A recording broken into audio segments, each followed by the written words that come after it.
Sembah sembah miring ulun kapurpa risang purpengrat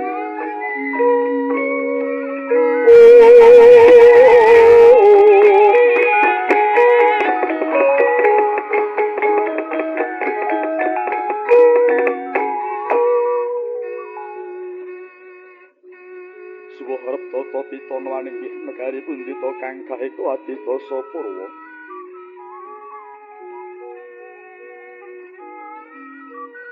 Dosa iku marang sawiji adil niwedasa 10 Purwa wiwitan. Sanadyan to kathah ita ing Jawa ingkang kahungkulan ngakasa sinangga ing Pertiwi. Kinapiting samudra kathah ingkang sami wanggana raras nanging datan kadinegari ingkang ginupit ing mangke. Pundita nagari setunggal tarjana pestasa nenggih. Amung nagari Ngastina ya negari ing gajah uya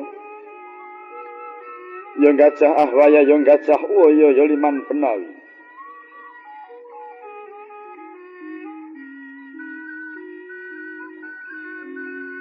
mila hawasta negari Ngastina ing uni kang yasa juluk Prabu Astimurti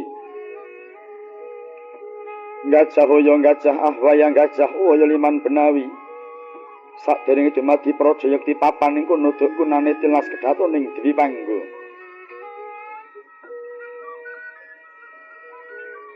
Kinarya kangge pambukaning kandha tuhuwang upadya negari satus tanantuk kekalih 1000 tanjang kesadasa. Dasar nagara panjang marang apunjung pasir ukir lojinawi Gemaharipah Karta Toraharja.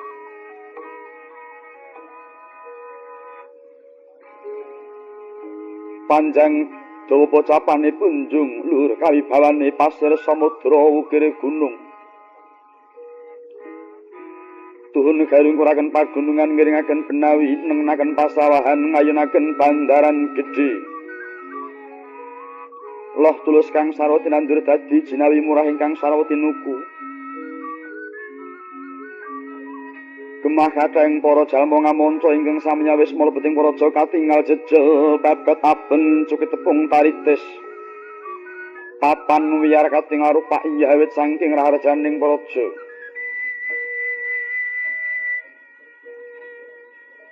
Ripah tandha lakuning para dagang layar nang kota kang samiya lumintir siang tanah pirati ndali diridatan wonten kendhati labetan wonten sangsayaning dalan.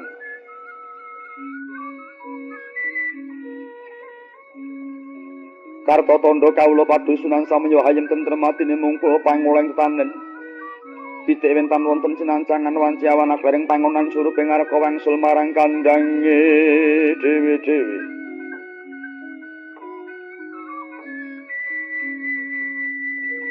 Raharja dibing pareng muka para mantri bupati samiya kuntap kautamane. Dibya wirutama tansah anjunjung hedining praja kelawan luhuring sang nata.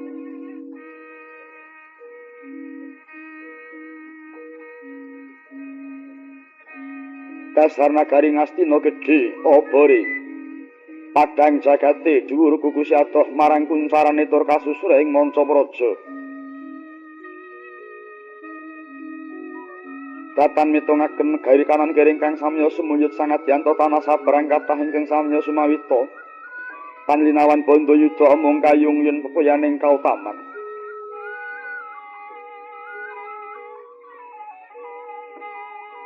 pendak antara mangsa samiya pasok bul bekti kang wujude glondhong pengareng-areng. Peni raja peni guru bakal guru dadi ngaturaken putri tandha lintuning sih katresnan.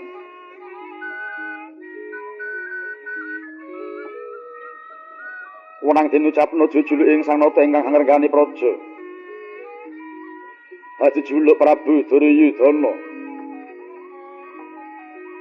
Ya Prabu Jaka Pitana. Ya Prabu Jaya Pitana Sri Gendari Srta Drestarastra Siwi Prabu Kurupati ya Prabu Kurawendra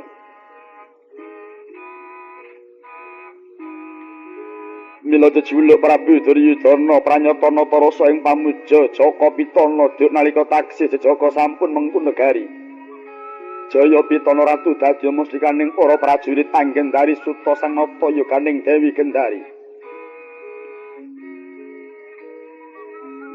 Drestarastra Siwi Sang Prabu Putra Nerpati Drestarata Kurupati benjang Bharatayuda dadi pandhekaning para senopati. Para Wendra angratoni kadang satus kasasaban manudya sajuga yaiku Dewi Dori Silawati ingkang sampun dhawuh kelawan Sang Adipati Jayadrata.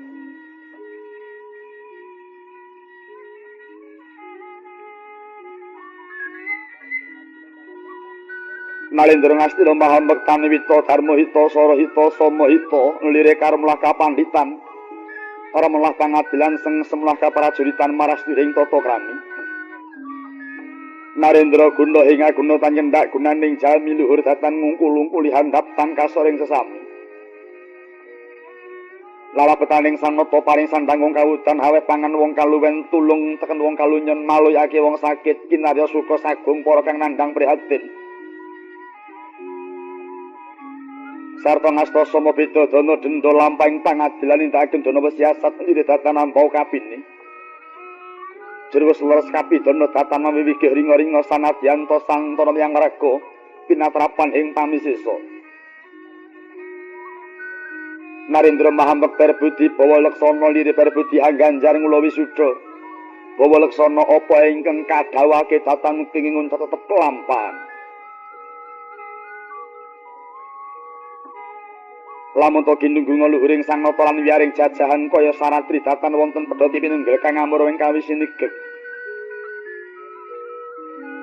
Nuju hari sama manis sang nata miyos nyiwa koneng setinggil Gnaturata.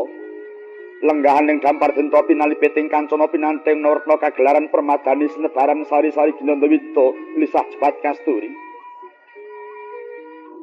Kahaya para parekan kang ampil upacara nata bebek mas mintok mas banyak dalang sawung galing harta walika kacum mas dewi pangga ingkang sarwa rukmi. Katingal sanata kinebutan larek dadak kanan tanah pikiring. Kongas gambar gandaning sang katong antya prateng panguraan sirna kamanungsane Crandra Panyayah Bathara Praban Cureng Jawantah kahaya para widodari. Rep sidhem permanem tanana baneke walang salisik taruning reksa datane bah samirana tan lumampah amung lamat kapiyarsa swaraning pradonga ngrangin binarung pangli ing waranggana kang anyut-anyut kasambet ocengku kila kang mencok ing waringin lan para abdi kriya gemblak pandhe gending kemasan hanambut karyane sowang-sowang. Pating kalengkerang pating kalengker ngembal ganti mandyaraka ora dadi saur malah dadi asri senen jroning pasewakan. Sapa to kang kepareng pinarak mangarsana nggih menika to warnane pujangganing praja pandhita saking pertapan Sukalima. Paparap Dahyang Druna. Ya Dahyang Kumbayana ya Baradwaja putra ya Sang Wipra ya Sang Waradwija. Sumambung pungkur nenggih nalendring wangga jejuluk Sang Nerpati Basukarna. Ya Nerpati Basusena Bismantaka Tali Dharma Prita putra Arkasuta ya Sang Surya Atmaja. Sinambet repapah yayah sata metarangan nenggih menika ta warangkaning praja kaleres ingkang paman. Hingga nganyatriya wonten ing plasa jenar kekasir Kuwanapati Harya Sangkuni. Ya Pati Harya Suman ya Sang Trigantapati. Ya Radyan Swala Putra. Ing Jawiander blabar pisuwaning para narapraja. Dereng pantara dangu lenggahing Sang Katong Katungka praptanipun ingkang eyang pandhita ing ngetal kandha nenggih Sang Warabisma. Ya Sang Dewa Wrata.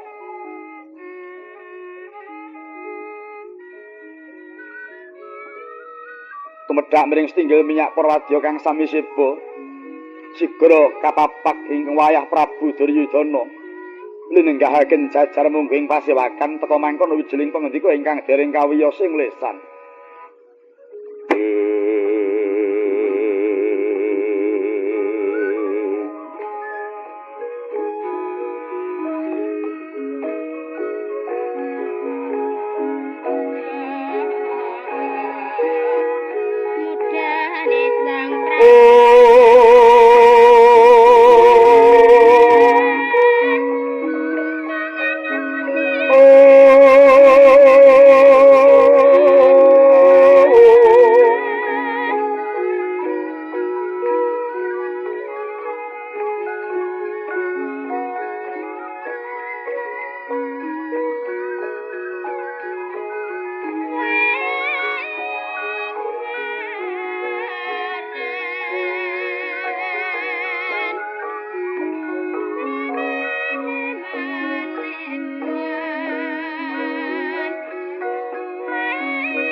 asnwir muruping langit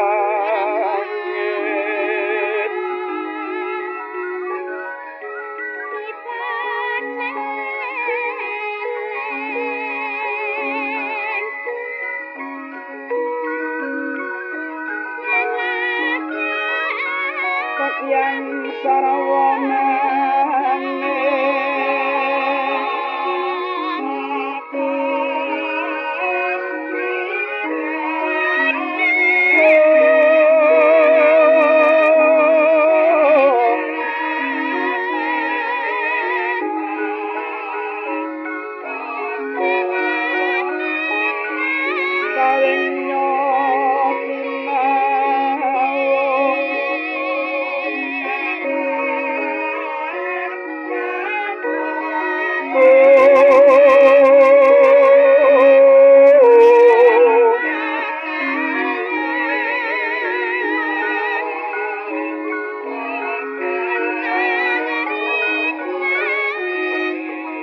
Sasa sekara sinuci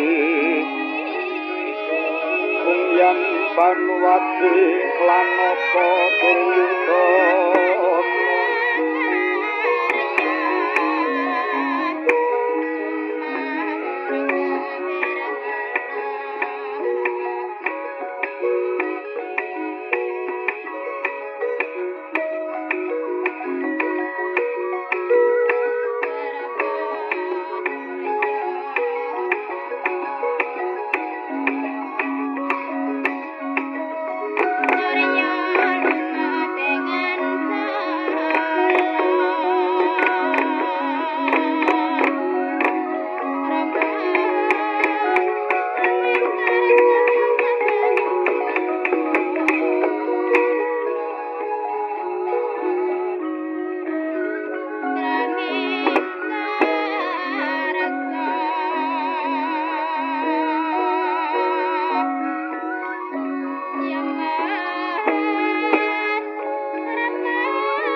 Sri Ngastinama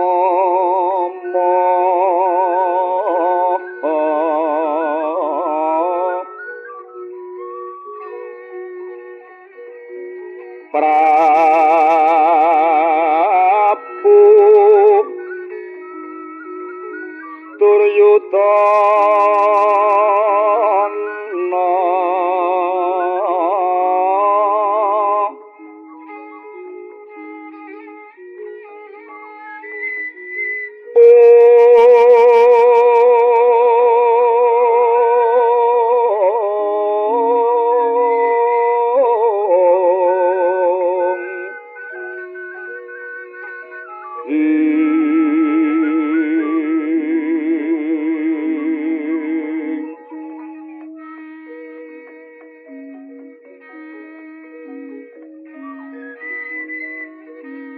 alon ngandikani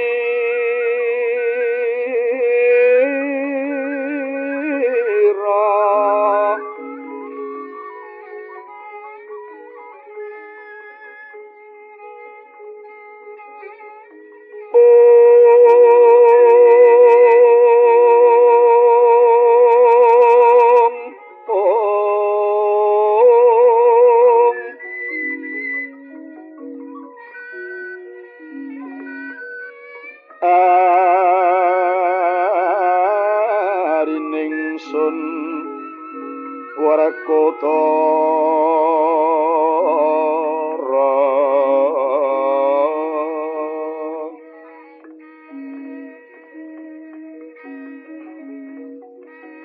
den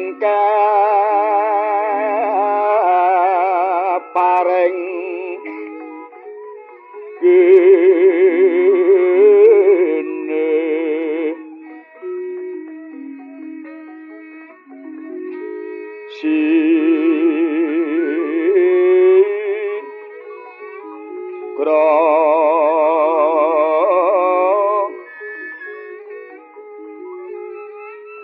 Sena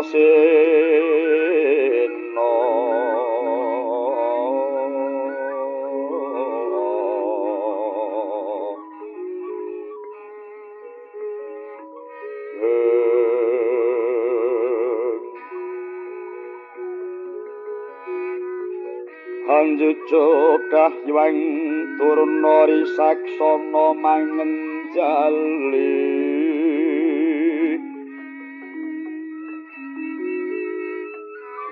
Warekotara rinang kulungayane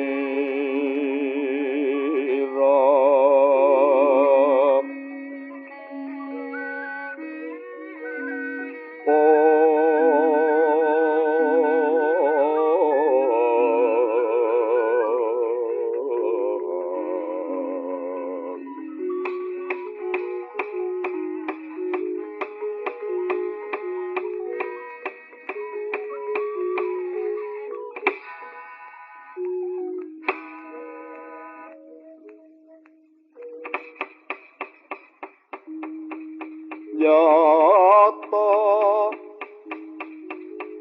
wau Prabu Suyudana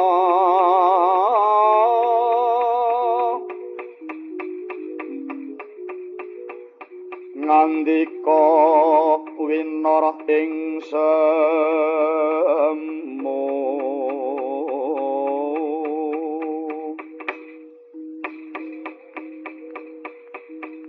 kampil benjang dehulun panamung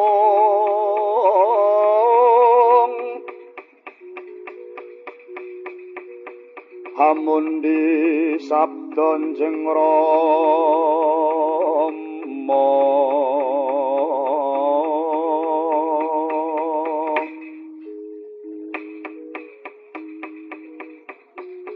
mung kewala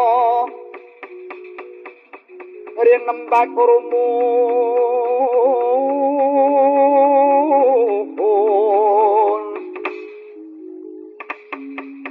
mring kadang Sata Kurawa mring kadang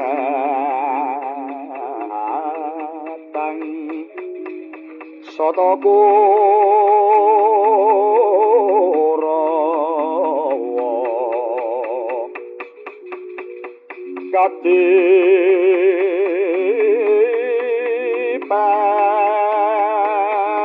katiparan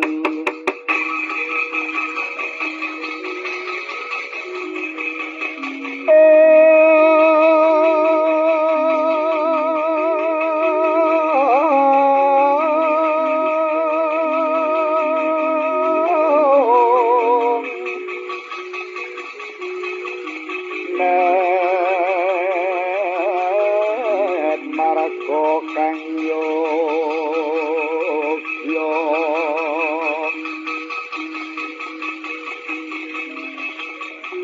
kang pinangga jiwanggana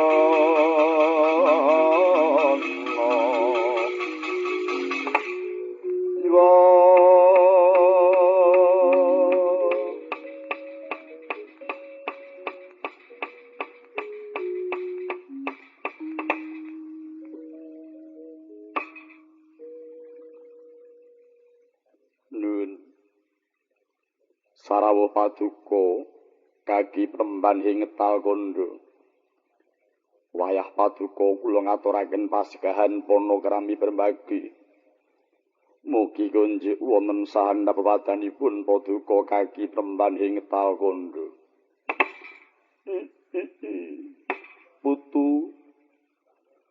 Putu Prabu Duryudana wis ndak tampa banget penerimaning pun eyang jeneng para putu Prabu Suka Permagi marang pun kaki pangestuning pun kaki kebatampan lono putu nggih kaki Premban kacadhong tangan kekalih kapundi wonten mestaka mugi dadosa jimat paripih paring pangestunipun Paduka Hyang Premban mugi dipun prayogiaken anggen Paduka pinarak lenggah Ya putu kaya ora kurang prayoga nggenipun kaki marak ana ngrasaning paduka putu Prabu. Kula nuwun nadyan kula mboten kantun Sang Rabaya ngeturaken kararjan mugi katur ngersa paduka Sang Rabaya. Palibaya ing saka lima ya wis ndak tampa banget penerimaku. Palibaya suka prembagi. Reh ning sira iku pandhita, aku ora wajib nyaosi pangestu. Ya mung taklimku wae tanpa nono Palibaya. Kawula nuwun inggih sanget anggen kula nampi kanthi gembiraning manah. Sanadyan kula mboten kantun yang remben. Wayah paduka ngawangga ngaturaken pangabekti mugi kunjuk. Putu Prabu Basukarna ya wis ndak tampa banget penerimaning pun kaki Putu Prabu ngaturake pangabekti pangestu ku tanpa nono putu. Nuwun inggih sanget ing pamundi kula yang remben. Nyuwun nadyan kula mboten kantun penemban. Kula ngaturaken pangabekti mugi kunjuk wonten ing sahandaping pepada. Patih Harya Sangkuni ya wis ndak tampa banget penerimaku. Pangestuku tanpa nono suman. Nyuwun inggih sanget anggen kula pundi saengga jejimat. Mugi dipun marayogekaken anggenipun pinarak lenggah. Ya, Trigantal Pati kaya ora kurang prayoga. Ya, Trigantal Pati kaya ora kurang prayoga. Duh kaki penemban.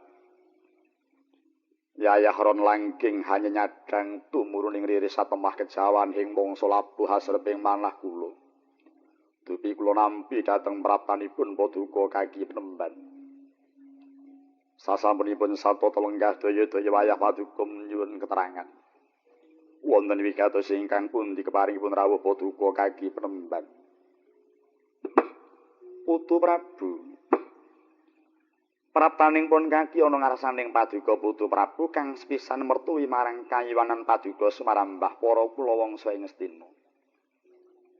Kaping pindho pun kaki ngaturake alam oneng, alam iku tembung lawas oneng iku kangen. Wondene genep triwigatining perlu putu. Praptaning pun kaki mung dumunung nuhuni marang pamundhuting paduka Putu Prabu. Nalika semana ana Caraka saka Praja Ngastina sowan mring pertapan Ngetakanda ngaturake Kintaka. Kang surasaning Kintaka, Putu Prabu mundhut marang praptaning pun kaki. Aduh Putu, kaya ndak gelak olakuku. Saupama ana suwek ing jubah sacengkang ora tak gawe sabab sauger pun kaki. Tumuling marak ana ngarsaning paduka Putu Prabu. Kegandengan pun kaki wis marak ana ngarsa paduka putu, daya-daya pun kaki nyuwun katrangan. Apa wigatine dene putu kepareng hamandhangi marang sowaning pun kaki. Kaluhuran dawuh sabdanipun kaki penemban. Pilihing mangke wayah paduka nyuwun rawuhipun kaki penemban. Wonten ingkang dados wigatosipun kepareng kula njuk ning wontenipun yang penemban. Bilih wekdal menika para kadang-kadang kula Pandhawa samya mendra saking negari Ngamarta. Sakwendraning para kadang Pandhawa tukuh gagasan kula yang remban. Kepingin sanget kula badhe nderek ngreksa dhateng kawidadan kayiwananing negari Ngamarta. Awit kenging kula ibarataken negari Ngamarta menika lara ayu sedhedhe ingkang ngungkuraken kathah ingkang sami badhe hangayonaken. Ingkang menika kuwatosing manah kula menawi ngantos alit kenging dipun borok piageng kenging dipun rangkut dening Nalendra liyan praja ingkang badhe midhah negari Ngamarta. Picaling negari Ngamarta sami kaliyan Duryudana kecalan negari Ngastina. Ingkang menika kula kepengin badhe nderek rumeksa katentremaning praja namung kemawon yang lekas kula ingkang mekaten kula wau menawi mboten badhe kelampahan kula tindakaken menawi kula dereng nampi wawasan saking paduka kaki penemban ingkang menika mboten kita namung seklimah eyang remban kepareng kula nyuwun keterangan paduka menggah kados pundi pangajab kula ingkang mekaten kala wau. Putu Prabu Sadurungipun kaki matur kang akeh-akeh luwih dhisik. Pangajaping putu Prabu nggone bakal melu rumeksa suwunging praja Ngamarta ingkang tininggal Pandhawa iki mau lair batin apa mung lair wae putu. Menawa lair batin pun kaki nderek mangayu bagya kanthi banget ya lekas kang kaya mengkono iku mau kang tak kudang-kudang. Kuwatiring pun kaki mung dumunung ana lair, awit pun kaki maksih kelingan lelakon-lelakon kang wis kepungkur. Kaki penemban pangajap kula ingkang mekaten kula wau lair dumugi ning Batos. Pun kaki nderek mangayu bagya. Bungah banget dinipun kaki nampa kang dadi pangandikaning Putu Prabu. Dina iki wangune Putu Prabu wis bisa ngowahi pakarti kang wis kawuri. Katitik bakal makempal kelawan putuku Pandhawa. Ora kleru putu, manawa paduka bakal kumpul karo Pandhawa. Sabab ngelingana lamun Pandhawa iku dudu liyan bebrayan. Maksih kulit daging karo Putu Prabu. Tunggal wayah Yayi Sanyasin Wiyasa. Putu Prabu kelawan Pandhawa iku tetela darah Witaradya. Ing mangka putu ing kono ana piwulang 11 bab mungguh kang dadi isining serat Witaradya. Isine piwulang luhur ingkang sepisan sinebut Jagra Angkara Winangun. Sing tegese wong urip iku demen meper hawa nafsu. Kapindho sinebut Sarjana Marjayang Westi. Kang mengkuwerti wong kang linuwih iku kang bisa nyingkirake bebaya utawa kamurkan. Katelu sinebut Puwara Kasub Kuwasa kang mengkuwerti wasana wong mau bakal bisa misuwur kuwasa. Kaping 4 sinebut Wasita Jere Wedamuni kang mengkuwerti wewarah sajroning kitab piwulang wis ngandhakake piwucaling kang luhur. Kalima sinebut Suradira Jayaningrat. Wong kang demen ngegungake kasuran kelawan kasudiran. Geneping kaping 6 sinebut lebur dening pangastuti yaiku bakal bisa sirna ing tindak ingkang tansah miturut damaring Gusti kang akarya jagat. Kaping 7 sinebut ring janma dikang winangun, tegese marang wong kang linuwih ingkang wis ditata uripe dadi ora darbe watak angkara murka. Kaping 8 sinebut kumenyar wimbaning rawi kang mengkuwerti gumebyar kaya kethek ing Hyang Surya. Kaping 9 sinebut minang kang sarwa dumadi. Tegese wis cetha kabeh saisining jagat ingkang gumelar. Kaping 10 sinebut hambek santa para marta. Wong kang angkara murka watake bakal mubal marang hawa nafsu nanging kosok baline. Wong kang ora angkara murka yekti watake alus tan gawe kapitunan liyan lan tansah aweh adhem marang tiasing sesama. Kang lekasan sinebut Puwara Hanyakrawati. Yaiku wusana bisa mengku jagat lan nguwasani marang paprintahan. Manawa paduka Putu Prabu bisa hangagem 11 bab isining serat Witaradya iku mau putu. Kaya-kaya ora bakal kuciwa nggone Putu Prabu tumitah ana ing Rajapada. Lan paduka Putu Prabu engeta marang lelabuhaning para kadang-kadang ngira Pandhawa. Wis pirang rambahan wae nggone Pandhawa labuh marang Putu Prabu sakadang. Yen ngestina ketaman pepeteng sapa kang bisa madhangake?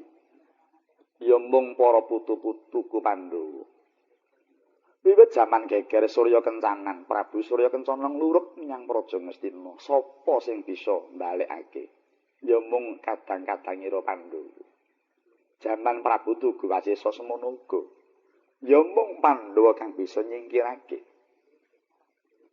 Yen nganti labuhan becik iku mau, ora winales kanthi becik iku banjur ana ngendi dununging kamanungsan Putu Prabu. Mula pun kaki banget sarujuk menawa Putu Prabu bakal sabiyantu ngreksa marang suwunging praja Ngamarta.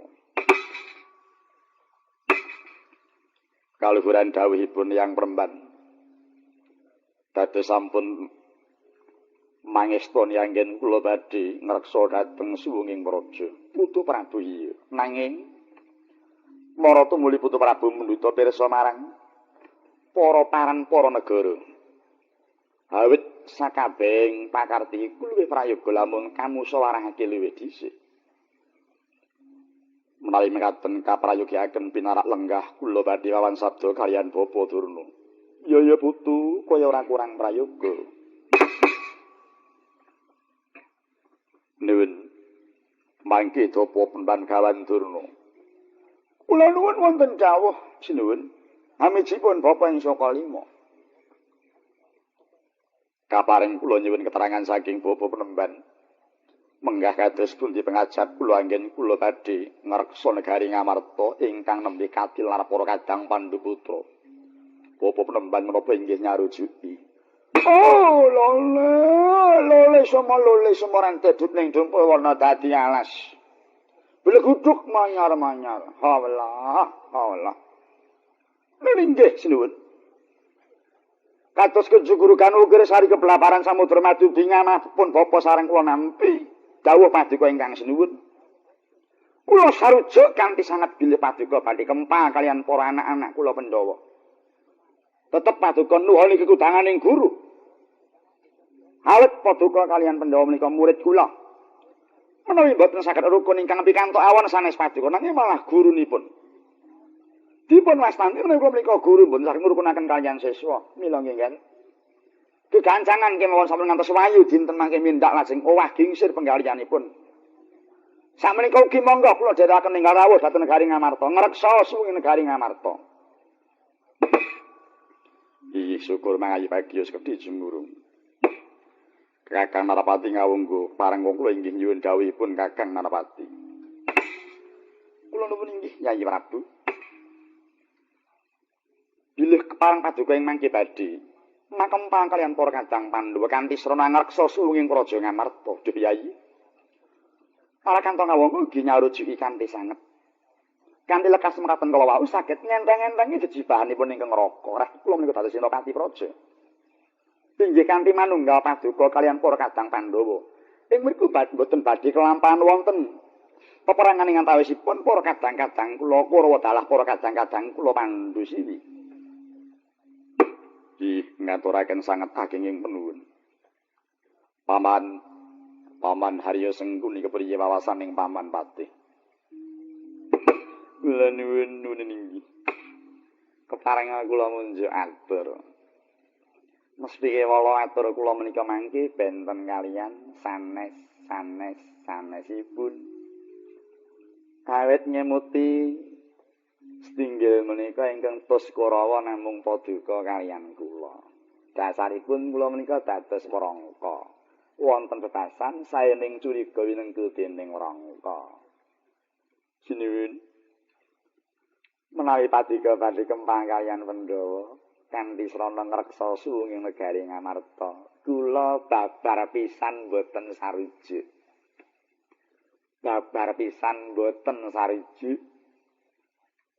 Atur kula menika wau mawi dasar ngemutana bilih jangkaning jagat menika nyebataken badhe timbuling Bharatayuda Jaya Binangun.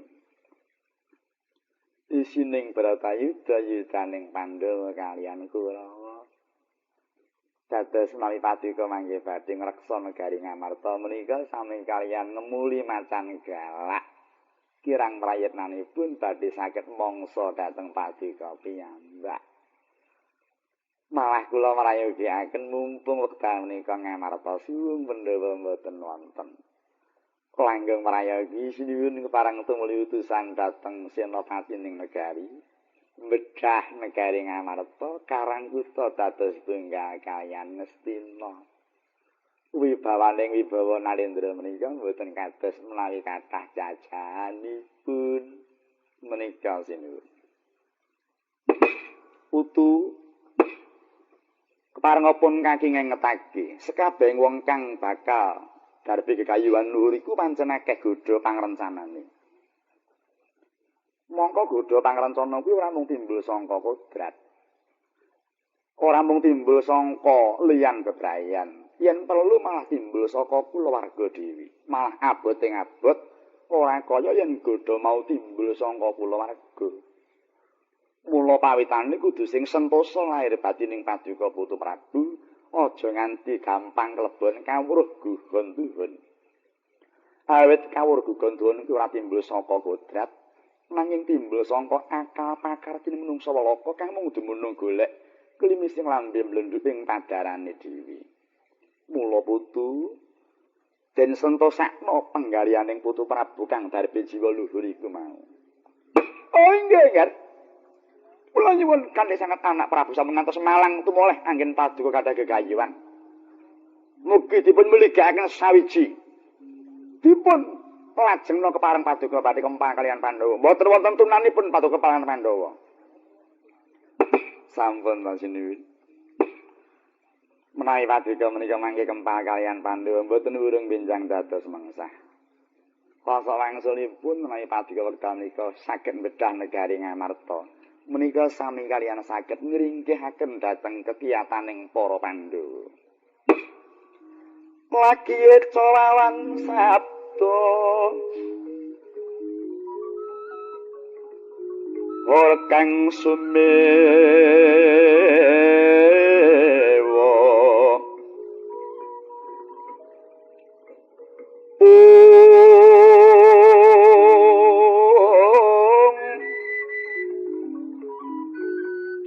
kekering pasewakan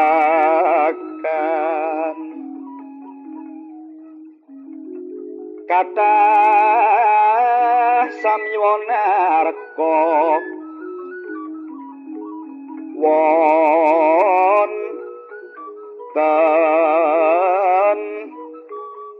dirada meta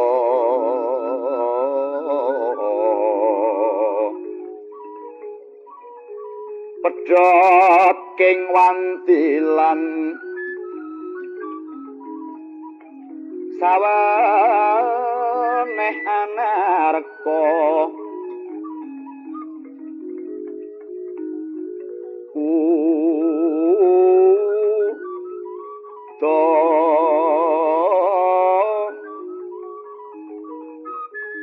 tilar pandengan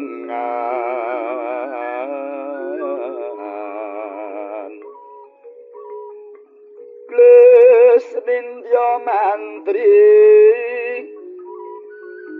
Aniti preksa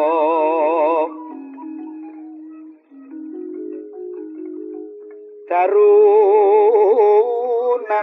kita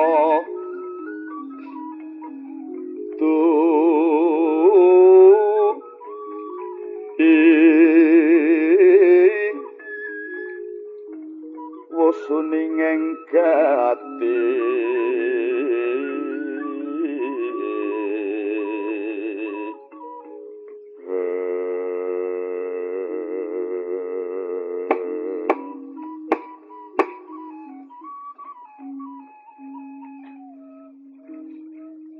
yo sowan ngarasindra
ngrasa paduka ingkang sinuwun.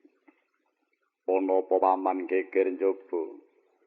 Geter kang samya seba sareng kula nyatakaken jebul menika wonten Brahmana yaksa ingkang badhe ngabiyantara. ana Brahmana yaksa kang bakal sowan. Kula nuwun menapa kepareng marak dinten menika.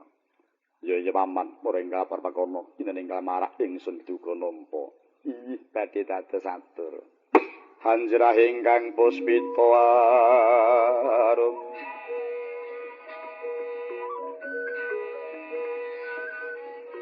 Kasiliring samirana mre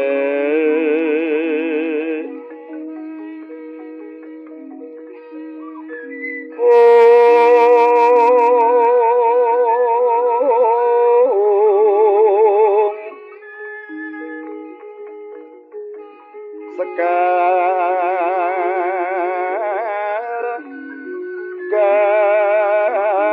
gadung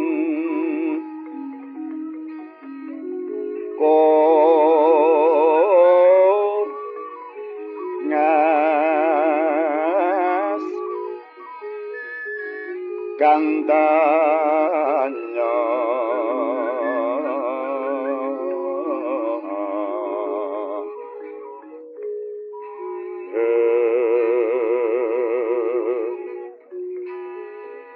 maweh rara sarananing driya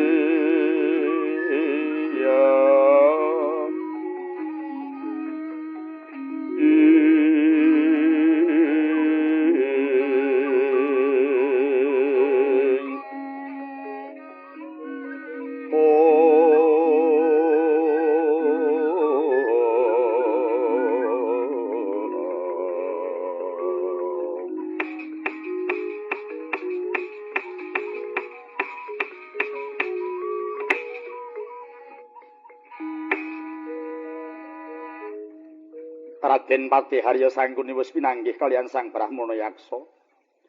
Wis ngaturaken ing dados dawing Sang Prabu Duryudana. Lega panggali ing Sang Brahmana Yaksa ing mangke dupi kepareng ngabiyantara. Sigara ngetap dusanane ing batos amung ngudi rahayuning lampah nggih nyemarak ngersaning Sang Katong.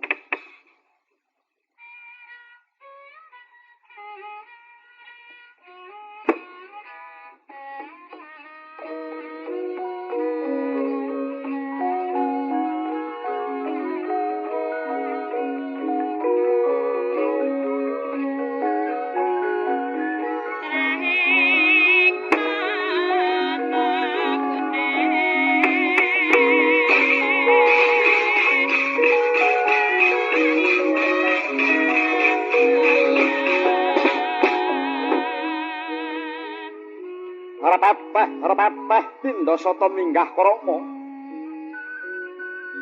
Sawaning Sang Brahmana Yaksa marak ngarsaning Sang Prabu Duryudana. Katingal lumaksa ndadap lengkeh-lengkeh angika padha. Ing mangke dipiswan mangarsa mangsah sumembah lenggah tumungkul amari kelukaya kanjema pertala mukane. Kocap kang samya sumewa. Pating kleset pating klesik padha sebawa jawil jenawil samirawang.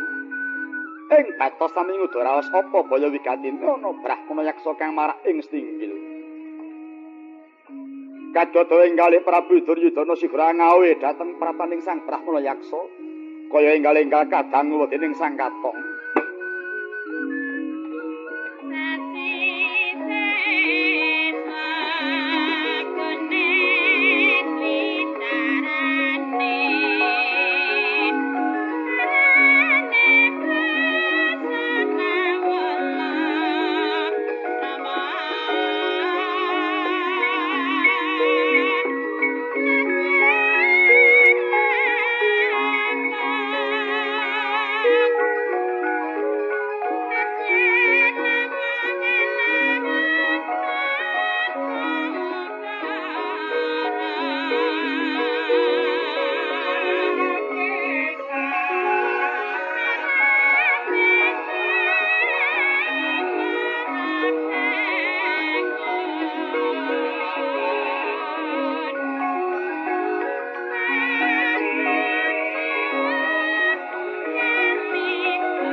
tawing nyosinawong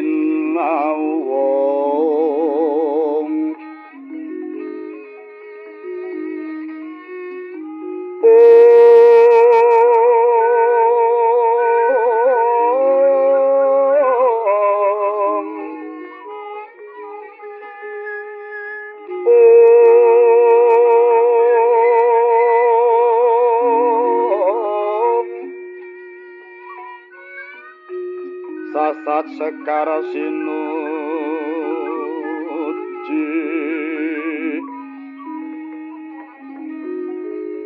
pungguan Panuwati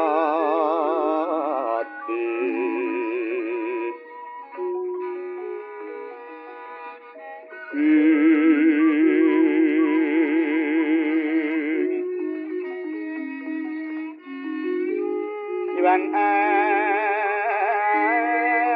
merem alangan lan no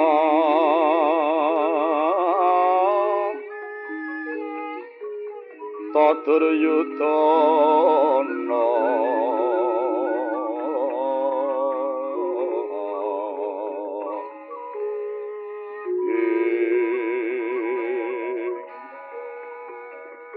lanata duryudana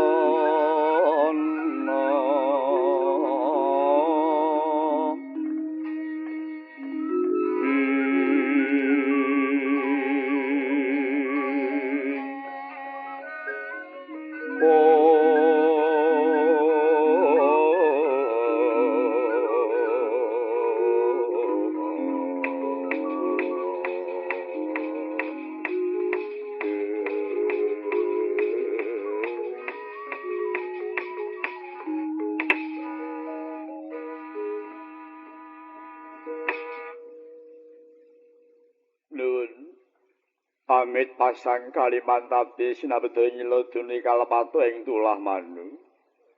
Sinuwun kula ingkang marak ngabiyantara wonten ngarsa paduka Padukendra. Pinantu karaharjan sapraptaning kisanak ana ngarsaning ingsun. Kawula nenon kateng kadhahat katedha kalingga murtosih punakaranipun paduka ingkang sinuwun. Lulus rareja biswan kula kalih sing uripita manggih ing kayiwanan. Wangsul kula ngaturaken sembah sungkem mugi konjuk kula nok. Iya kisanak wis ndak tampa banget temenan ingsun. Baja kathah ingsun kami tambuh lapet ketemben iki ingsun nyemburupi marang sira. Sira iku pandhita yaksa saka ngendi sapa kang dadi peparapmu? Kula menika satunggiling pandhita ingkang kleyang kabur kanginan mendhang kebarat pundi dawah kula inggih menika papan panggenan kula. Pelasan sengkan tanpa paraneka tanpa dongko kandhang langit kembel mega. Kandhang langit kembel mega. Wondene sudi amestani kula nami kula pun Begawan Gurodahana. Peparapmu Begawan Gurodahana kawula nenokno nuwun inggih ana wigati apa jeneng sira prapta ning Praja Ngastina marak mringarsaning ingsun sinuwun anggen kula numpake ali marak ngrasa paduka ingkang sinuwun asdining manah kula kepengin badhe nderek siwita wonten ngrasa paduka ingkang sinuwun. Badan kula ingkang namung sepata menika kula suwitakaken ngrasa paduka Sang Nata mugi migunani tumrap anggen paduka ngasta pusaraning adil. Yen pancen sira bakal swita marang jeneng ingsun, apa jeneng sira ngerti marang pawitane wong kang bakal ngawula. Wilonon wajibipun tiyang ngawula mekaten kedah tansah mawas ing leres kaliyan lepat saha enget dhumateng awon swawana sae. Anggenipun matrapaken dhateng kedaling lisan saha baing badan. Patrapipun kedah mawi empan, wondene lungguhipun kedah mawi papan. Kanthi angagem duga lan watara sampun ngantos nilar dhateng pamrayogi dalah raringa ing pengajap